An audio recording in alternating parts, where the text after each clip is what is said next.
대부분의 햇빛 알레르기는 후천적으로 여러 가지 요인에 의해 발생할 수 있습니다. 선천적으로 태어날 때부터 있던 햇빛 알레르기가 아니라면요, 발병 원인이나 악화 요인이 있기 때문에 단순히 햇볕을 피하는 것만이 능사가 아니라 적절한 처치와 햇빛 알레르기 치료를 하는 것이 필요합니다. 햇빛 알레르기는 용어 그대로 햇빛, 그 중에서도 주로 자외선에 노출될 때 발생하는 피부 증상입니다. 발적, 붉어짐이죠. 그다음에 가려움이 가장 흔한 증상이고요. 심하면 피부염처럼 수포, 물집이 생긴다거나 진물이 생기기도 합니다. 햇빛 알레르기 환자들을 보면 선천적으로 어릴 때부터 햇빛에 알레르기가 발생했다 하는 경우보다는 대부분의 경우 어느 날 갑자기 햇빛 알레르기가 생겼다라고 이야기를 하십니다. 이렇게 후천적으로 햇빛 알레르기가 생겼다면 무조건 햇빛을 피하는 것에 급급하기보다는 발병 전후의 상황이나 발병 원인을 잘 체크해서 치료하는 것이 필요합니다. 어느 날 갑자기 햇빛 알레르기가 발병했다면 우선 체크해 볼 만한 사항 첫 번째는요, 특정 약물을 복용한 전후에 발병한 게 없는지 체크해 봐야 됩니다. 간혹 약물 중에는 광독성이 있는 약물이 있는데 독시사이클린이나 테트라사이클린 같은 약물이 대표적으로 알려져 있죠.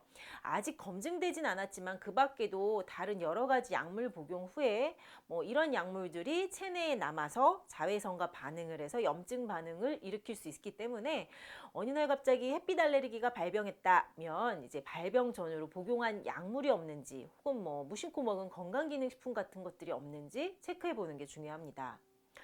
두 번째로는요, 피부에 직접 바르는 연고제 이런 것들의 오남용을 체크해 봐야 됩니다.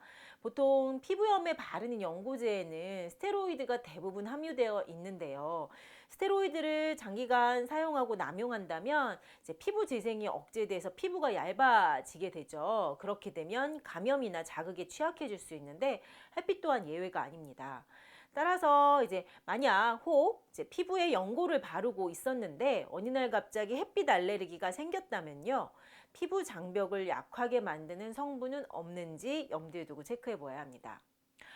세 번째로는 몸의 면역 체계 이상으로 햇빛 알레르기가 어느 날 갑자기 발병할 수 있습니다. 햇빛, 자외선은 누구에게나 노출될 수 있는 흔한 자극이죠. 보통은 피부가 검게 그을린다던가 아니면 강한 햇빛에 급작스럽게 노출이 되면 피부가 벌겋게 달아오르는 약한 화상 있는 것이 햇빛에 대한 정상적인 반응입니다. 그런데 햇빛 알레르기 환자는 일상적인 햇빛, 자외선에도 면역 반응이 유발되고 그로 인해 피부에 알레르기 반응, 염증 반응이 발생하는 것입니다. 즉 몸의 면역 체계, 피부의 면역 체계가 비정상적으로 반응하면서 햇빛 알레르기가 발생하죠. 그래서 햇빛 알레르기 환자 중에는 아토피 피부염이라든지 건선이라든지 이런 다른 피부 질환을 앓다가 어느 날 갑자기 햇빛 알레르기까지 동반되는 경우가 종종 있습니다. 혹은 스트레스나 피로나 소화기계 이상이라든지 만성 장 질환이라든지 여성의 갱년기 증후군이라든지 기타 등등 몸에 문제가 생긴 상태에서 피부의 면역 체계까지 이상이 생길 때 갑자기 햇빛 알레르기가 발병할 수도 있습니다. 이런 경우라면요, 체질을 정확하게 진단하고 면역 기능을 회복하고 피부 장벽을 튼튼히 하는 치료를 할 때 햇볕 알레르기가 치료될 수 있겠죠. 여름철 흔한 질환인 햇빛 알레르기, 물론 강한 햇빛과 자외선으로부터 피부를 보호하는 것이 가장 기본이지만요, 회피요법으로는 한계가 있겠죠.